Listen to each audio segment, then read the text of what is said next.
नमस्कार साथियों, स्वागत आप सभी का आपके अपने चैनल पर। साथियों, सीटेट 2024 की तैयारी हम कैसे करें, और ख़ास करके आज हम चर्चा करेंगे लेवल सेकंड में एसएसटी विषय की साइंस मैथ की जो चर्चा है, प्लानिंग है, उसकी मैं पिछले वीडियो में कर चुका हूँ। नहीं देखा है तो आप चैनल पर जाकर देख सकते हैं। साथियों, सीटेट 2024 में एसएसटी को पहली बार में ही हम कैसे निकालें, एक बड़ी ही सुनियोजित जो प्लानिंग है उसके पर चर्चा करने वाले हैं। साथियों कि कई विद्यार्थी तो इसमें ऐसे हैं जिनका अभी बीएड या एसटीसी चला हुआ है, और कुछ विद्यार्थी ऐसे हैं जो कंप्लीट कर चुके हैं और उन्होंने एक दो बार दी है, लेकिन कुछ अंकों से वो रह रहे हैं। तो उसके लिए वो क्या एक स्ट्रेटजी अपनाएं जिससे कि इस बार वो है निश्चित रूप से सफलता प्राप्त कर लें, तो उसी पर अपन चर्चा करने वाले हैं। जी साथियों, मैं पंकज शर्मा आप सभी के लिए साइकोलॉजी पेडागोजी की चर्चा इस चैनल पर निःशुल्क रूप से करता हूं। अगर आप चैनल से नहीं जुड़े हैं तो चैनल को सब्सक्राइब करके सीटेट की संपूर्ण तैयारी करने के लिए आप हमारे साथ जुड़ सकते हैं। साथियों, सीटेट पर अपन चर्चा करने वाले हैं, और सीटेट पर अपन विशेष रूप से चर्चा करेंगे किसकी, एसएसटी के बारे में चर्चा करेंगे कि एसएसटी को किस तरह से तैयार करें, कहाँ से किन पुस्तकों का सहारा लें, इस पर अपन चर्चा करने वाले हैं। देखिए, आप सभी को पता है कि जो आपका पेपर का, एक बार मैं आपको थोड़ा सा छोटा सा एग्ज़ाम पैटर्न के बारे में बता देता हूँ कि आपके सबसे पहले आपसे पूछा जाता है, आपका सीडीपी का पार्ट पूछा जाता है। सीडीपी के पार्ट के आपके 30 प्रश्न पूछे जाते हैं। दूसरे पार्ट में आपसे L1 पूछा जाता है। L1 में आपसे कितने प्रश्न पूछे जाते हैं, L1 के भी आपसे 30 प्रश्न पूछे जाएंगे।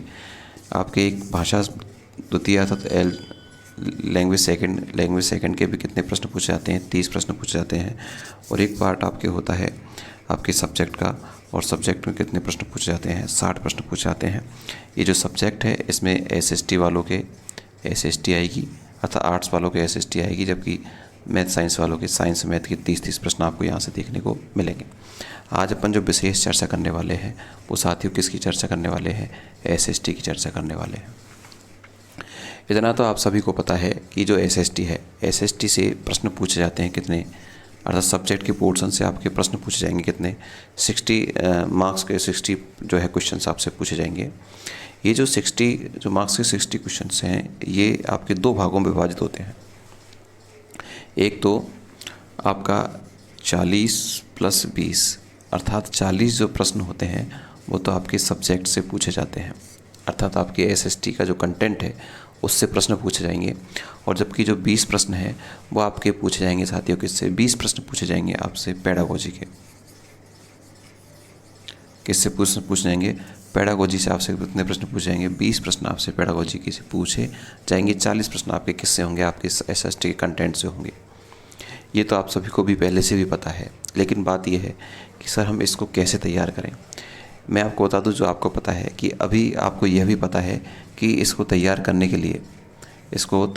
के लिए सर हम पढ़ रहे हैं एनसीईआरटी पढ़ रहे हैं, और साथ के साथ में हम पीवाईक्यू कर रहे हैं, प्रीवियस ईयर के क्वेश्चंस भी हम सॉल्व कर रहे हैं। ये भी आपको पता है, अच्छे से आप इसके बारे में तैयारी कर रहे हैं, और अच्छी बात है अगर आप इस तरह से तैयारी कर रहे हैं। लेकिन मुद्दा ये है साथियों कि ये जो एनसीईआरटी है, एनसीईआरटी को हम किस तरह से पढ़ेंगे, क्या हमारी प्लानिंग होगी एनसीईआरटी को पढ़ने की, ताकि कब कुछ क्वेश्चन ऐसे होते हैं कि हमने पढ़े हैं फिर भी हमारे वो सॉल्व नहीं हो पाते हैं एग्ज़ाम में, क्योंकि सीटेट का जो लेवल है अन्य एग्ज़ाम से थोड़ा सा अलग होता है। चाहे मैं यहाँ सीडीपी की बात करूँ, बड़ा ही अच्छा लेवल यहाँ से पूछा जाता है। पेडागोजी विशेष रूप से सीटेट में बहुत अच्छे से पूछी जाती है, तो उसकी तैयारी अपन कैसे करेंगे। देखिए, एनसीईआरटी आप पढ़ रहे हैं, और एनसीईआरटी आप किस लिए पढ़ रहे हैं, कितने क्वेश्चंस के लिए, 40 क्वेश्चंस के लिए, अर्थात ये जो सब्जेक्ट कंटेंट है उसके लिए आप पढ़ रहे हैं, क्या बताओ, एनसीईआरटी। और इसी के साथ में 20 नंबर के लिए आप अभी कुछ नहीं पढ़ रहे हैं, इसकी प्लानिंग में आपको बताने वाला हूँ। ये जो 40 नंबर के आप जो पढ़ रहे हैं, ये कैसे हमें पढ़ना है। देखिए, आपके एसएसटी में आपकी ज्योग्राफी से प्रश्न आपसे पूछे जाते हैं, हिस्ट्री से प्रश्न आपके पूछे जाते हैं, पॉलिटिकल साइंस से आपके प्रश्न पूछे जाते हैं। तो हमें क्या करना है साथियों, आपको चाहे हिस्ट्री है, चाहे आपकी जियोग्राफी है, या फिर आपकी पॉलिटिकल साइंस है, इन्हें तीनों से प्रश्न मान लीजिए आपसे पूछे जा रहे हैं एसएसटी में, और यहाँ हम इनके लिए एनसीईआरटी को पढ़ रहे हैं। हम क्या कर रहे हैं, जैसे 6 की बुक उठा ली हमने, 6 क्लास की बुक उठाई तो 6 क्लास के सारे जो लेसन्स हैं वो पढ़ दिए हमने, 7th क्लास के सारे लेसन्स पढ़ दिए, 8th के सारे लेसन्स पढ़ दिए। ये भी मैं आपको बता दूं कि इसको तैयारी करने के लिए आप 6 to 8 की जगह 6 to 10th पढ़ें, क्योंकि थोड़ा सा कठिनतम लेवल एग्जाम में आता है। अगर 10th तक पढ़ोगे तो आपका बेस और अच्छे से क्लियर रहेगा। अब ये सारे आप एक साथ पढ़ रहे हैं, उसी में हिस्ट्री आ रही है, उसी में ज्योग्राफी आ रही है, उसी में पॉलिटिकल साइंस आ रही है। जब आप पीवाईक्यू करने बैठते हैं तो क्वेश्चन सॉल्व नहीं होते। इसका कारण एक ही है, क्योंकि हमने एक सुनियोजित तरीका नहीं बनाया। साथियों, आपको ऐसे करना है, जो एनसीईआरटी से ही पढ़ना है, इसके अलावा कुछ नहीं पढ़ना, ये बात तो तय है। एनसीईआरटी के अलावा प्रश्न पूछे भी नहीं जाते कहीं से। तो आपको क्या करना है, जैसे मान लीजिए आप 6 क्लास की बुक पढ़ रहे हैं, 6 क्लास की आप बुक पढ़ रहे हैं, तो 6 क्लास में जो हिस्ट्री के जो लेसन है, हिस्ट्री के लेसन से आप एक जगह ही हिस्ट्री के नोट्स बनाएं। एक जगह की बात कर रहा हूँ, एक जगह आपके हिस्ट्री के नोट्स हो जाने चाहिए, एक जगह आपके किसके नोट्स हो जाने चाहिए, ज्योग्राफी के नोट्स हो जाने चाहिए, और एक ही जगह आपके किसके नोट्स हो जाने चाहिए, पॉलिटिकल साइंस के नोट्स हो जाने चाहिए। अर्थात ये बिखरे हुए नहीं होने चाहिए कि 6 क्लास में पढ़ लिया, फिर 7th में पढ़ रहे हैं, फिर 8th में पढ़ रहे हैं, तो उसमें एक खिचड़ी सी पक जाती है, हमारी समझ विकसित नहीं हो पाती है, एक जगह मैटर भी हमारे पास नहीं मिल पाता है। इसलिए आपको पढ़नी है, एनसीईआरटी बुक है, लेकिन कैसे पढ़नी है, क्लास वाइज पढ़नी है। क्लास वाइज आपको नोट्स बना लें कि क्लास 6 क्लास में हिस्ट्री की ये सारी चीज़ें हैं तो उनको एक जगह रख दिया, 7th क्लास में हिस्ट्री की ये सारी चीज़ें हैं तो उसको एक जगह रख दिया, ताकि जब आप रिविज़न करने बैठो तो आप एक जगह ही आपको मटेरियल मिल जाए, दोबारा आपको यहाँ नहीं जाना पड़े, क्योंकि यहाँ समय लगता है। जबकि आप जब सेल्फ नोट्स बना लोगे उसमें समय आपको बिल्कुल नहीं लगेगा। उसके बाद आपका काम चालू होता है किसका, पीवाईक्यू का। अर्थात इसके बाद ही आप क्या कर सकते हो, इसके बाद में आप क्या करो, पीवाईक्यू करो। अर्थात आपने ये कार्य कर लिया अच्छे से, आपने 2-3 बार रीडिंग एनसीईआरटी बुक्स को कर लिया, उसके बाद आप पीवाईक्यू करो, प्रीवियस ईयर क्वेश्चन सॉल्व करो। अगर प्रीवियस ईयर क्वेश्चन सॉल्व करते समय आपको कोई समस्या आती है, तुरंत अपने कहाँ जाएँ, नोट्स में जाएँ, नोट्स में देखें कि यहाँ इस तरह से पूछा गया है। ये जो पीवाईक्यू है, इनको सॉल्व करने का क्या कारण है, तो इसका सॉल्व करने का कारण यही है कि आपको यह पता चल जाता है कि कौन से पोर्शन से कितने प्रश्न पूछे जाते हैं, कौन से पोर्शन से ज़्यादा प्रश्न पूछे जाते हैं, कौन से पोर्शन को छोड़ा जाता है, कौन से पोर्शन के सब्जेक्ट से या किस कंटेंट से या किस जो आपका टॉपिक है उससे ज़्यादा प्रश्न पूछे गए हैं, वहाँ आपको विशेष फोकस करना है। जब आप पीवाईक्यू करोगे तो आपको अपनी कमजोरियों का पता चलेगा कि यहाँ कमजोरी है, तुरंत आप अपने नोट्स पर जाएंगे, वहाँ से आप उसको करेंगे।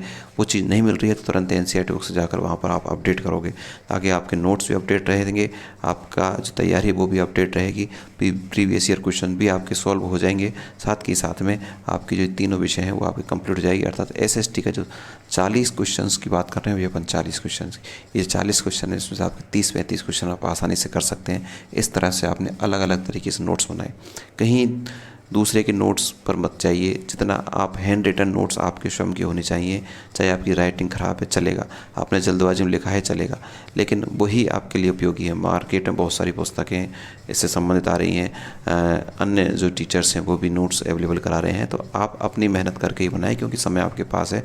तो अपनी मेहनत, आपको एक एक चीज़ पता रहेगा कि मैंने यह नोट्स में ये चीज़ कहाँ पर लिखी है, एग्जाम में समय आपको वो सारी चीज़ें याद आती रहेंगी।